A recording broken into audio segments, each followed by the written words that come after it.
Mom, you said you had a brain hemorrhage, which might leave you paralyzed and in need of care. The day after my mother collapsed, I tearfully told my husband and mother-in-law who met me. Then my husband, a little surprised, says something like this. Huh, elderly care? Why don't you just put her in a cheap facility? Hey, you're joking, right? She's my only mother. As I strained to say this, my husband chuckled dismissively. You married into this, so your family is irrelevant. And of course, I won't shell out for any facility costs, so don't come leaning on me. Taking advantage of the situation, my mother-in-law, who had been tormenting me, chimed in. Just as my son says, that old hag should just drop dead already. I reached my breaking point. I could endure their mistreatment towards me, but not when they spoke ill of my mother. I'll never forgive them. I'll show them someday, I vowed. A year later, the chance for revenge came. My name is JC, and I'm a 29-year-old housewife. Originally, I lived with my mother while working at a large corporation. My father passed away when I was in elementary school. Since then, my mother Sylvia raised me alone. I loved my mother dearly. She always watched over me with a gentle smile, despite not being economically privileged. My mother worked 2 jobs and raised me to be independent. I wanted to make life easier for her, so I excelled academically and joined my dream company. When I got the job, my mother was overjoyed, saying, "I'm glad your dream came true." In the department I joined, my senior colleague, Curtis, later became my husband. Curtis mentored me as a training supervisor, and our relationship grew intimate. We started going out for meals together, and our relationship officially began with his confession. Quiet and with little romantic experience, Curtis continuously took the lead with me. We progressed smoothly in our relationship, and he proposed to me when I was 26. JC, will you marry me? I'm sure I'll make you happy. Thank you, Curtis. As I blissfully put on the offered ring, Curtis spoke to me. Well then, I need to go and meet your mother, JC. Yes, I'm sure my mom will be happy too. Wrapped in Curtis's embrace, gazing at the nighttime panorama, I felt an overwhelming sense of bliss. After a while, we decided to visit my mother for the wedding announcement. Upon hearing the news, my mother teared up with joy. JC, I'm really happy for you. I'm truly delighted, dear. Oh, Mom, don't cry. Curtis, you've taken good care of my daughter. Please continue to make her happy. Upon hearing this, Curtis straightened his back and replied, Of course. I'll do my best to reassure you. You raised your daughter so well on your own. I will do my best. I looked at Curtis with such reassurance. The following week, it was time to visit Curtis's parents for the introduction. His parents were already divorced, and he was currently living with his mother in their family home. To avoid being disrespectful to my future mother-in-law, whom I was meeting for the first time, I paid attention to my attire and hairstyle. I prepared a high-quality gift of sweets and headed to my future in-law's house. Nice to meet you, I'm JC. When I nervously made this introduction, my future mother-in-law scanned me from head to toe. Oh my, Curtis, you surprised me. I never expected you to bring such a plain person. Hearing these words as the first thing said, I involuntarily froze. That's when Curtis said something like this. Easy there, Mom. Isn't she better than a flashy, extravagant spender? Well, yes, but I was hoping for someone a bit cuter. And this gift box is in poor taste. Couldn't you have brought a cake with a bit more thought? Saying this, she casually tossed the box of baked goods I gave her onto the dining table. I'm sorry.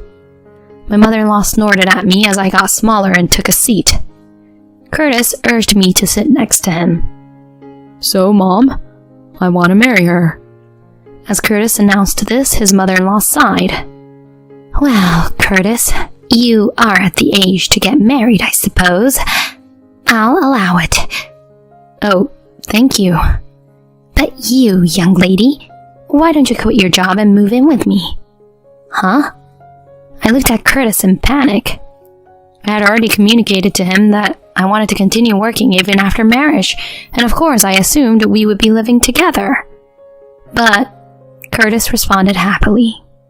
Oh, of course, Mom. That's what being a wife is about, right? I was left dumbfounded. After a while, the gathering dispersed, and when we were alone, I protested to Curtis.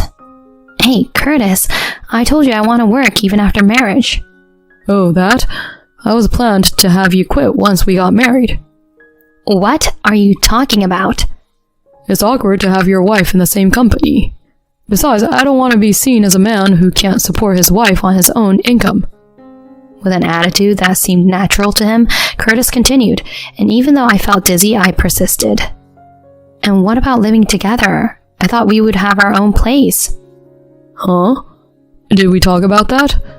I live with my parents, so if you're coming in as my wife, living together is a given. But our homes are far apart. The distance between our parents' homes was about a 2-hour drive, and I was uneasy about being separated from my mother. Unaware of my concerns, he continued.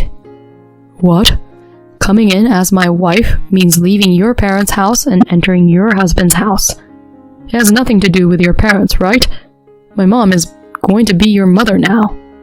But... So you want to call off the marriage? Your mother would be very disappointed, considering how happy she was. With a threatening tone, Curtis says such things. In the end, I agreed to quit my job and live with his parents. It was tough to leave the company I had worked hard to enter and to move away from my mother, but my mother said this to me. JC, that's what marriage is. Do your best to get along with Curtis and his mother. Mom, I understand. And so, after the wedding with Curtis, I moved in with his parents. On the first day of living together, my mother-in-law told me, "From today, all household chores are your responsibility. Do them properly." My mother-in-law didn't work, so I thought household chores would naturally be shared. Still, to avoid conflicts, I reluctantly started unfamiliar household tasks at my in-laws' home. During this time, my mother-in-law watched TV and ate snacks. It seemed she hadn't done much housework before, as their home was quite messy. I was frantically wiping down the place. Before finishing the cleaning, I had to prepare dinner and tidy up the laundry. When Curtis came home and we sat down for dinner, my mother-in-law commented, "What's this meal? It's too bland." Although I followed a recipe from a book and tasted it, thinking it was delicious, my mother-in-law began adding salt and pepper. Curtis followed suit. It's indeed bland. Did you make this, JC? Yes. Mom, teach her the taste of the Smith family. You're a housewife, so at least cook properly. Yes. As I was scolded by Curtis, my mother-in-law looked pleased. After that, the harassment from my mother-in-law continued. I was constantly criticized for household matters. At times, she even made snide remarks about my mother, such as, "I wonder what she taught you at home." When I complained about it, Curtis did not side with me, but rather sympathized with my mother-in-law and blamed me. This kind of life continued for about a year, and I lost a lot of weight due to stress. Still, thinking about how happy my mother was about the marriage, I couldn't bring myself to suggest a divorce right away. At that time, I received a call on my mobile phone. Hello? Yes? What? Mom? The call was from a local major hospital. My mother had collapsed while she was out and was rushed to the hospital. Her condition was extremely critical and they wanted me to come immediately. At that moment, my mother-in-law was out visiting a friend and Curtis was at work. I sent a message to Curtis and left a note for my mother-in-law, then hurriedly left the house. At the hospital, I was informed that my mother had suffered a cerebral hemorrhage. The surgery was successful, but there might be lingering paralysis in limbs or speech, and she might need additional caregiving. That's what the doctor told me. My mother had a cerebral hemorrhage? Needing caregiving? What should I do? While internally panicking, I continued holding my mother's hand. Later, as my mother's condition stabilized, I decided to go back home for the time being. Upon returning home, my husband and mother-in-law were waiting for me. A full-time housewife leaving the house overnight. What's that all about? Thanks to you, my mom and I had to go out for dinner yesterday. My text messages have been read. Despite knowing the situation on my end, Curtis didn't rush to the hospital, but instead says such things. But I sent a text message and left a note, right? My mother collapsed and I had no choice but to go. Then my mother-in-law, seemingly disinterested, remarked, I don't care about such things. Just hurry up and do the accumulated housework. With a husband and mother-in-law who doesn't worry about my mother, I pleaded with tears in my eyes. They said my mom had a brain hemorrhage, which could possibly leave her paralyzed and in need of care. Curtis seemed somewhat surprised and responded, Huh? What do you plan to do now? I still don't know, but if caregiving becomes necessary, I'll have to do it. Please understand. Then Curtis came up with this. Huh? Caregiving for an old person? Why not put her in a budget facility or something? Huh? Even my mother-in-law, with a sly smile, joined in, saying, That's right. Don't neglect your household chores over caregiving for your mother. Hey, you're joking, right? She's my only mother. As I uttered those words, Curtis chuckled dismissively. That's why you got married, right? Your family has nothing to do with us. Of course, I won't pay for any facility costs, so don't come relying on us. Even my mother-in-law, who had been tormenting me, took advantage of the situation. Curtis is right. That old hag should just drop dead. I reached my limit at that moment. I could endure their terrible treatment towards me, but I couldn't tolerate them speaking ill of my mother. I swore to never forgive them, and I vowed to show them someday. Silently, I turned on my heel and headed to my room. By then, my love for Curtis had completely vanished, leaving only intense hatred for my mother-in-law and husband. However, I couldn't act immediately. I didn't know what the future held for my mother, and I wasn't employed. I wanted to not only part ways with them, but also inflict some damage. Afterwards, despite complaints from my mother-in-law and husband, I continued visiting my mother in the hospital. Fortunately, her surgery went well, and the paralysis was mild. After about 6 months of rehabilitation, she was deemed fit for home care. JC, I'm sorry for causing you worry. Are you bothering Curtis or your mother-in-law? My mother, in the midst of her own struggles, was still concerned about my relationship with my in-laws. I could only hold her hand and smile. Meanwhile, at my in-laws' house, my mother-in-law and husband started criticizing me for neglecting household chores due to my mother's situation. Don't slack off on housework just because of your mother. What kind of daughter-in-law are you? My mother-in-law glared at me as I silently did the housework. Curtis joined in. Yeah, it was tough back then, huh, Mom? I'm sorry for marrying a woman who lacks self-awareness. That's right, Curtis. That's why I opposed the marriage.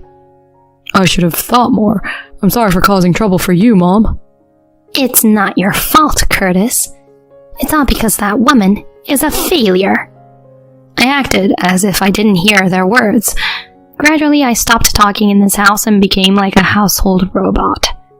Despite that, my mother-in-law and husband continued their verbal abuse without a care. Meanwhile, I recorded their rants and continued to study for my certifications. I was determined to be able to support myself even after parting ways with Curtis. I kept trying, sometimes in between chores, sometimes even cutting back on my sleeping hours. About a year after my mother fell ill, while doing housework, my phone rang. Are you Mrs. Curtis Smith? Actually, it was an employee from Curtis's company who delivered the message with a tense voice. Curtis had been involved in a traffic accident while out on business and was urgently transported to the hospital. After hanging up the phone, I calmly informed my mother-in-law of the hospital where he was admitted. Curtis had an accident? I must go immediately. You prepare for his hospitalization and come right away, understood? My mother-in-law rushed out of the house with a changed expression. On the other hand, I remained quite composed. I took care of some errands and returned home, enjoying a rare night alone. The next day, I leisurely woke up and headed to Curtis's hospital. As soon as I opened the door to the hospital room, my mother-in-law's angry shouts greeted me. Too late! What are you doing when Curtis is in such a critical condition? I ignored her and approached Curtis's bed. Curtis weakly opened his eyes. Curtis is partially paralyzed. His spine was injured in the accident. My mother-in-law began crying beside the bed, and Curtis meekly spoke. It turned out like this, but I want to go home. JC, I'm counting on you for caregiving from now on. Ignoring his words, I smiled and took something out of my bag. It was the divorce agreement I had received the day before. My part was already signed. Curtis, please proceed with the divorce. Huh? As my mother-in-law and husband's eyes widened, I told them matter-of-factly. You told my mother to go to a facility, right? Does that scum of a husband need caregiving? Why not go to a budget facility yourself? What are you saying? My mother-in-law murmured with a trembling voice. I ignored her and handed the divorce agreement with a smile. You can sign it when you're able to get up. I'll be leaving today, so why don't you and your mother help each other and live together? Hey, JC, you're joking, right? You're not going to abandon me in this state, are you? As Curtis pleaded with tears welling up, I retorted, Who abandoned my mother a year ago? Who's going to take care of someone like you? It's karma. Serves you right. Just go to hell, both of you scumbags. Leaving Curtis and my mother-in-law dumbfounded, I walked away. Later, I moved my belongings to my parents' house before my mother-in-law returned. Since we had discussed it in advance, my mother warmly welcomed me back. After a contentious process, Curtis and I divorced. The recordings of Curtis and my mother-in-law's verbal abuse worked in my favor, and I received a fair share of assets. Curtis returned home, and his care fell upon my mother-in-law. Despite receiving insurance money, he couldn't continue working and ended up resigning from his job. He became almost bedridden at home, spiraling into despair. Now my mother-in-law is reportedly struggling to care for him. I heard that my mother-in-law too aged considerably and turned completely white-haired due to the fatigue of caregiving. Despite knowing that, I could only think that it serves her right for the suffering she caused. On the other hand, I returned to work while living with my mother. Thanks to the qualifications I had studied for, I secured a job with similar conditions to my previous one after changing jobs. Fortunately, my mother is doing well and enjoying her hobbies. From now on, I plan to work hard while supporting my mother and strive to brighten my own life.